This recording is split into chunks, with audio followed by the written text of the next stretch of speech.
যত ভাবি তাড়াতাড়ি যাব তাড়াতাড়িও চলে যাই, কিন্তু এত গরম, রোদটা মানে সকাল 6টা বাজতে বাজতেই রোদ উঠে যায়। বাজারে গিয়ে যেন পুরো স্নান করে এসেছি। বাজার থেকে এসে কোনো রকমের জামা কাপড় চেঞ্জ করে একটু ভাত বসিয়েছি। আজকে বরমশাই বাড়িতে আছে, সবসময় তো কাজে থাকে, সকালে ভাতটা খাওয়া হয় না। আর ও না খুব ভাত খেতে পছন্দ করে আমার বোনের মতন, তাই আজকে একটু সেই যে খুদের চাল হয় সেই চালের ভাত আর আলু সিদ্ধ বসিয়েছি, সেটাই আজকে সকালের খাওয়া দাওয়া হবে।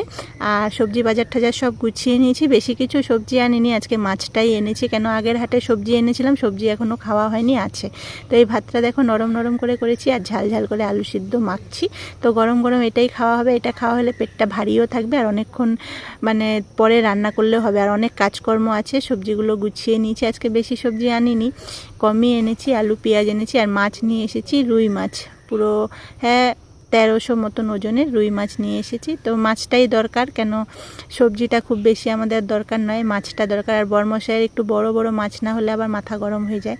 আগের বারে যে মাছটা এনেছি সেরকম উনি খাননি, ওনার ভালো লাগেনি, একটু ছোট হয়ে গেছে, তাই আজকে বড় সাইজের একটা গোটা মাছ নিয়ে এসেছি। এটা এখন আমার 3-4 দিন চলে যাবে। তো বাড়িতে আছে এই জন্য মোটরসাইকেলটাও বার করেনি, এখানেই আছে। সকালে বলেছিল কাজের জন্য লোকগুলো আসবে, রান্নাঘরের কাজটা হবে, তো এখনও আসেনি, জানি না কখন আসবে। তো আমিও এই পাশে দেখো বাইরের ওয়েদারটা এত গরম, অনেক জামা কাপড় আছে, ওগুলো নিয়ে এখন পুকুর পাড়ে যাব, জামা কাপড়গুলো ধুয়ে দিয়ে তারপরে রান্নার দিকে যাব। যেহেতু ভাত খেয়েছি অতটা খিদেও লাগবে না, এখন একটু দেরি করে খাবো। তো দুদিন থেকে ধুবো করে আর ধোয়া হয়নি, জমা হয়ে গেছে, সেগুলোই ধুতে পুকুর পাড়ে চলে এসেছি। পুকুর পাড়ে ওয়েদারটা কি সুন্দর দেখো, কি ভালো লাগছে। তো আমিও একটু বসে পড়েছি, এবার জামা কাপড়গুলো ভিজিয়ে ধুয়ে দেবো। তো সবাইকে শুভ সকালের শুভেচ্ছা জানাচ্ছি, দিনটা খুব সুন্দর কাটুক তোমাদের, সবাই খুব ভালো থাকো, সুস্থ থাকো।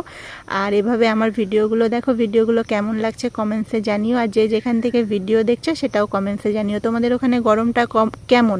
আমাদের এখানে গরম তো ভালোই আছে, ঠান্ডা ওয়েদার নেই, বৃষ্টিও নেই, কদিন থেকে একদমও বৃষ্টি নেই। আর আকাশ যেন মনে হয় সবসময় রেগে আছে, আকাশের মাথা প্রচুর গরম, তাই আমাদেরকে জ্বালাচ্ছে।